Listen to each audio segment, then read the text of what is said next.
So when you describe these models in detail to the military personnel, policymakers that you've said you've interacted with, you describe the world burning, the effects of nuclear winter, all the smoke above the stratosphere. It's going to stay there for years. When you say things like 1/6 of the human race may perish, what is the reaction? Is there a spectrum of reaction from military personnel? Are they willing to hear it? Do they only care about the pure strategy of war? How do they kind of take that information in? Well, in the 1980s, as soon as we announced this, Congress immediately had the National Academy of Sciences study it, and that study said, as far as they could tell, what we'd found was correct. And there were some military leaders there who were very thoughtful. Then there was studies by the Department of Energy, that's who makes the bombs, and various people in universities. There's a very collaborative study there going on between people who had classified information about weapons and science people and various government agencies. And this was a collaborative study that went on for several years. And then finally there was the Scientific Committee on Problems in the Environment, which is a worldwide committee that involves international unions of different types of science people. And they examined it and also said that, as far as they could tell, it was fine, the theory. So there was an intense work on it in the 1980s. But after 1991, the Soviet Union collapsed. And, everybody thought peace had broken out. People start solving their problems without having to have wars. People would behave rationally instead of emotionally about some of these issues. And so, people stopped thinking about it. And, I didn't start thinking about it again until the early 2000s, when India and Pakistan started threatening each other with nuclear weapons. And, a reporter called me up and said, well, what will happen if they have a war? And, reporters usually call you up and say, I'm on a deadline of an hour. What's going to happen if they have a war? Yeah. I didn't know much about India and Pakistan at the time. So I felt kind of guilty in my responding to the reporter. And it took me a couple of years. We had enough time to go and look at it and discover how many weapons they had, which at that time was about 50 each. So I calculated how much material would burn in the Indian and Pakistani seas, which is a lot because they're densely populated. And I went and found Alan Roebuck at a meeting, who I knew was doing some volcano simulations, and said, why don't you put this in your model and see what it does? And as I say, made a significant climate change. So the Department of Energy knew about this work in Pakistan and India. They never asked us to come and give them a talk. We asked them multiple times to go and give them a talk. They never invited us to come and give a talk.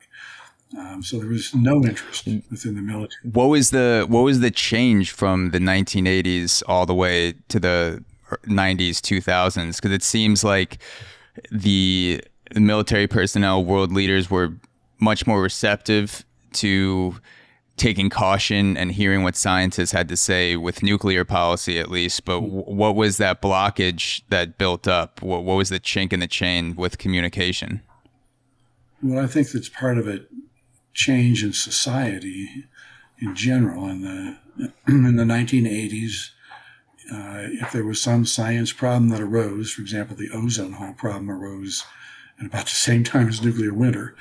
And, I spent months at a time in remote places of the world, flying airplanes around with instruments and huge numbers of people trying to understand the ozone hole.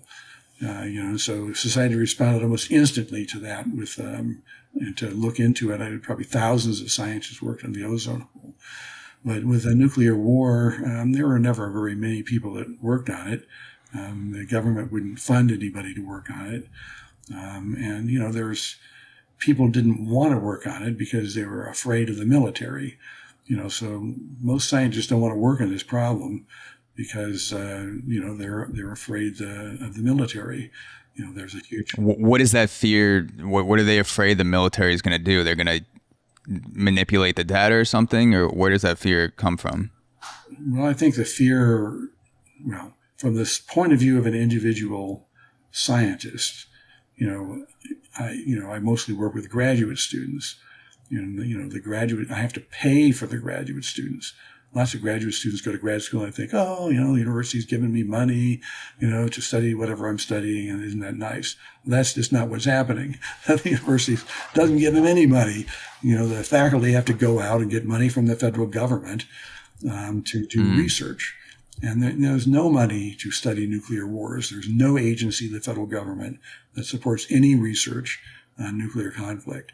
And between, mid 1980s, when what funding there was ended, and the last 3 or 4 years, there was no funding at all to study it. Alan and I and other people just had to do this, on our own time. And then, right now, there are all these wealthy entrepreneurs who want to use their money for something useful. And so we're supported now from what's called the Open Philanthropy Project, which is funded by some of the original founders of Facebook. And so that's actually allowed us to get together enough people and agricultural modeling and other things to do something.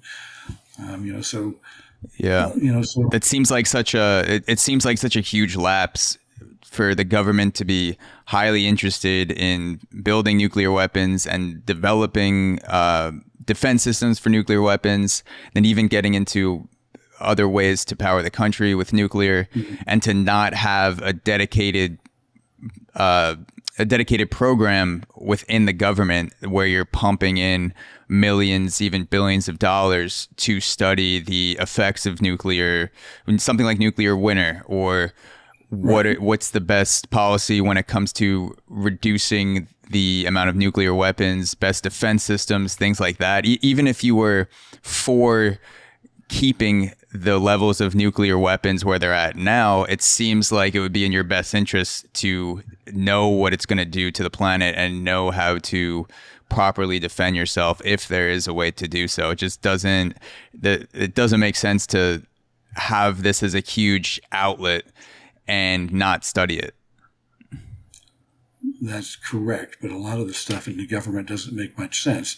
And so what's happening in this case is that, if you're a manager of some agency like the National Science Foundation or NASA, it's not your job to go investigate nuclear weapons. And so you're not going to suddenly start funding people to do that. I've seen firsthand, I expected when this problem came up that NASA would be interested in it because it had parallels with their problems. So I went back to NASA headquarters and said, we're about to give this talk about this thing. And basically they said, look, here's how this works. If some new project comes up and we want to put resources into it, they don't give us new resources. We have to take them from something else. So if we start studying this problem, we'll have to take away resources from climate research or planetary science or something. So we're not going to do that. And DOD, of course, Department of Energy is not going to fund people outside the Department of Energy because, we're not under their thumb. And, I've had recent conversations. I did give a talk about 2 years ago now at Los Alamos. They invited us to give a talk. And, there were people there that in the 1980s I had worked with on this problem. And we freely exchanged information. Everybody made a lot of progress. But now when they publish a paper on it, it's contentless. It says something as a result.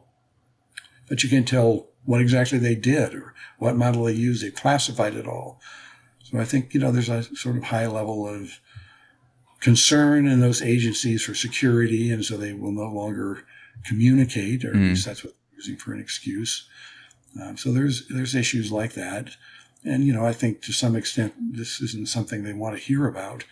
There's a huge amount of money involved in this. And in fact, this is a problem in the Obama administration. Obama produced a new treaty with the Russians to control the number of nuclear weapons. which wasn't very different than the one that the Bush administration had. But because he was a Democrat, in order to do that, the Republicans in the Congress required him to put hundreds of billions of dollars into rebuilding the nuclear weapons in the United States. And so that's a lot of money. I don't think that those people who are receiving that money really want it to be questioned.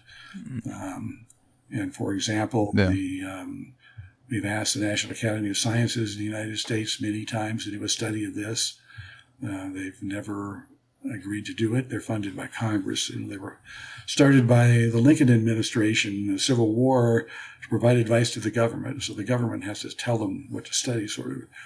And Congress supposedly passed a requirement a year or two ago for the National Academy to have a new study of this problem, which has never happened. Hey guys, this is a quick reminder to check out AUXORO Premium, the best deal in premium podcasting. On AUXORO Premium, you gain access to bonus episodes, the unlicensed therapy series, the ability to submit topic suggestions for the podcast, exclusive Ask Me Anything episodes, and the entire premium catalog for only $5 per month. Go to auxoro.supercast.com, that's AUXORO.supercast.com, to join the premium gang today.